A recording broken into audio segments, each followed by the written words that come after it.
자, 함께 만드는 안전한 세상 시간입니다. 자, 오늘은 인천소방본부 예방안전과 김선태 조종관 연결되어 있죠. 자, 김선태 조종관님 안녕하세요. 네, 안녕하세요. 예, 어떻게 바쁘게 지내시고 계시죠? 네, 잘 지내고 있습니다. 예.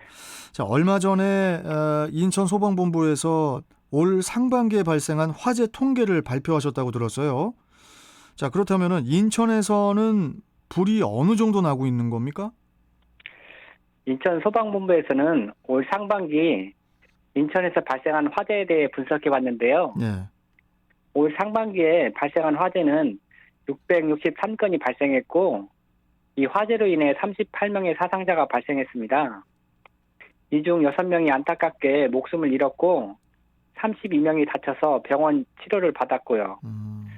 재산 피해도 91억 원이나 발생했습니다.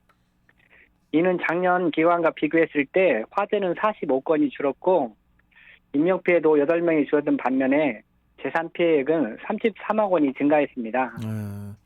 그렇다면은 어떤 장소에서 화재가 많이 나는 거죠? 장소별로 봤을 때 불이 가장 많이 나는 곳은 빌라나 아파트, 단독주택 등 주거시설인데요. 이는 전체 화재 중 28.2%가 주거시설에서 불이 나고 있었습니다. 이는 하루 평균 1건 이상씩 불이 나고 있었고요. 예. 그리고 산업시설에서 100건이 났고 차량에서 85건 순으로 나타났습니다. 작년에 비해 공장과 같은 산업시설에서는 불이 난 비율이 크게 변하지 않았으나 자동차에서 발생한 화재는 18.3% 감소한 것으로 나타났는데요. 예. 이러한 이유는 코로나19로 인해 작년부터 공장 가동률이 낮았고 사회적 거리두기로 인한 효과가 나타난 것으로 판단됩니다. 그리고 산불과 임야 화재는 입산 통제와 봄철 화재 예방 대책 추진으로 56% 정도 감소했고요. 그렇군요.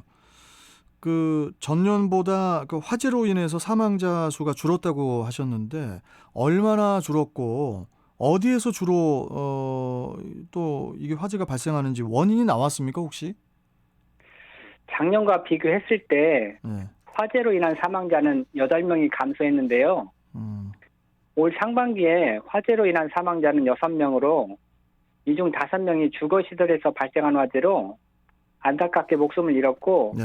주요소 숙소에서 사망자가 1명 발생했습니다.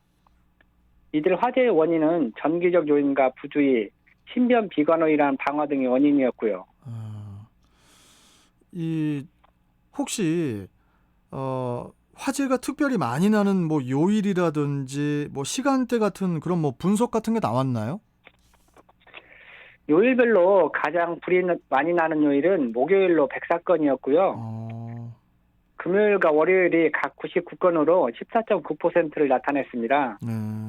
그리고 수요일이 97건, 일요일이 92건, 화요일이 89건, 토요일이 83건 순으로 나타났는데요.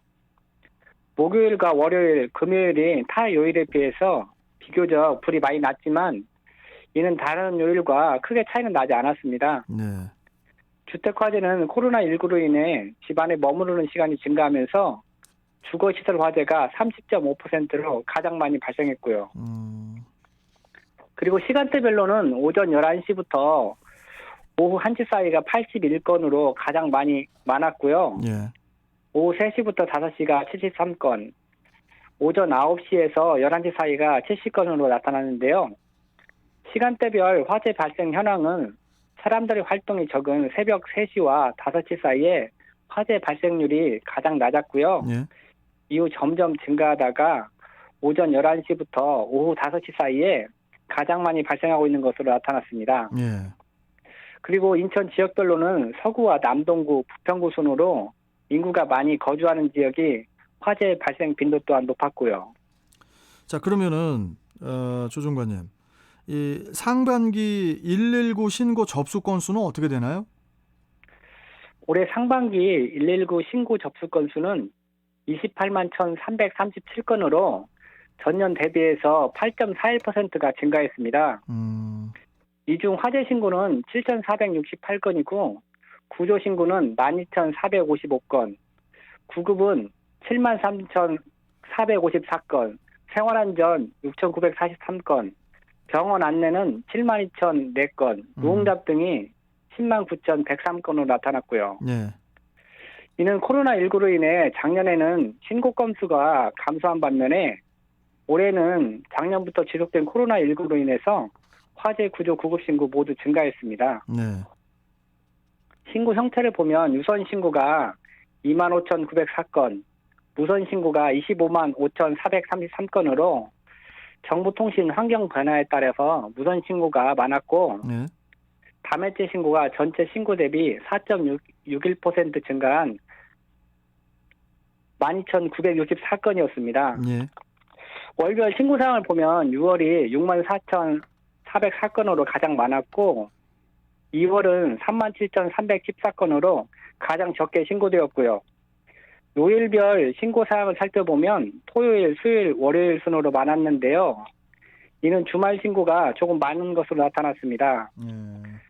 그리고 119에 신고하실 때 가장 중요한 것은 정확한 위치를 알려주시는 건데요. 예.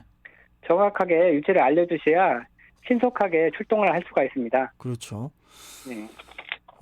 그리고 불이 났을 때, 또 가장 중요한 게 이제 그 최초 신고잖아요. 네네. 위급한 상황이 발생했을 때 신고 요령 같은 게 따로 있습니까? 화재나 응급 사항이 발생했을 때 신고자분께서 당황하시는 경우가 종종 있는데요. 그렇죠. 실제 한 가지 사례만 말씀드리겠습니다. 예. 공장 화재 시에 신고하신 분이 불이 났다고 하면서 공장 상호만 계속해서 말씀하시고 다시 또 공장 상호만 얘기하는 것을 볼 수가 있었는데요. 예. 이런 경우에는 벌써 전화 걸은 데만 수초가 그냥 지나가 버립니다. 그렇죠. 119에 신고하실 때 가장 중요한 것은 신고자의 정확한 위치를 전달하는 것인데요. 신주소인 도루명 주소와 구주소를 반드시 구분해서 신고하셔야 하고요. 예. 실제로 상황실 직원들이 가장 애를 먹는 부분이 이 부분입니다. 신주소와 구주소를 혼용해서 신고를 하는 경우가 있는데요. 이런 경우에는 상황실 직원들이 다시 주소를 조회해서 확인해야 되기 때문에 예. 출동 시간이 그만큼 늦어질 수밖에 없습니다. 예. 그래서 반드시 신주소와 구주소를 구분해서 신고해 주시고요. 주소지를 확인할 수 없는 경우에는 인근 건물에 상호와 전화번호를 활용해서 신고를 해주시면 훨씬 유용합니다. 이게 신주소, 구주소가 이게 좀 불편해요. 이게 지금 그러지 않습니까? 이게 우리 국민들 입장에서 안 그러세요, 조종관님께서는? 그렇죠. 두 개가 있다 보니까 약간 조금 복잡하더라고요. 불편할 때가 있습니다. 네. 네. 그럼 뭐 신주소 나왔으면은 한 몇 년 있다가 그럼 구주소를 없애든지 그런 계도 기간을 확실하게 해서 신주소로 확실하게 우리 국민들이 그 메모리를 해야 된다. 뭐 어떤 그런 게 좀 권고 사항이 있어야 될 것 같아요. 두 개가 왔다 갔다 하다 보니까. 네. 자, 마지막으로 뭐 당부 사항이 있다면은 간단하게 말씀 좀 해주세요. 일반적으로 불이 나면 119에 먼저 신고해 주시고요. 그 다음에는 소화기나 옥내 소화전을 이용해서 화재를 빨리 진압해야 한다고 배워왔는데요. 물론 이것이 잘못되었다고 단정해서 말하는 건 아닙니다. 네. 119에 빨리 신고도 하고 초기 진화도 중요하겠지만은 가장 중요한 것은 인명피해를 방지하는 것인데요. 그래서 소방청과 인천소방본부에서는 전 국민을 대상으로 하는 안전교육에 불나면 진화보다는 대피가 우선돼야 된다고 교육을 지속적으로 실시하고 있습니다. 특히 어린이의 경우에는 불나면 대피를 우선적으로 해야 하고요. 예. 성인분들은 초기 소화 가능 여부를 보시고 판단하시면 되겠습니다. 알겠습니다. 자, 조종관님 오늘 말씀 여기까지 듣고 또 다음 시간에 또 뵙도록 하겠습니다. 고맙습니다. 네, 감사합니다. 자, 인천소방본부 예방안전과 김선태 조종관 함께 했습니다.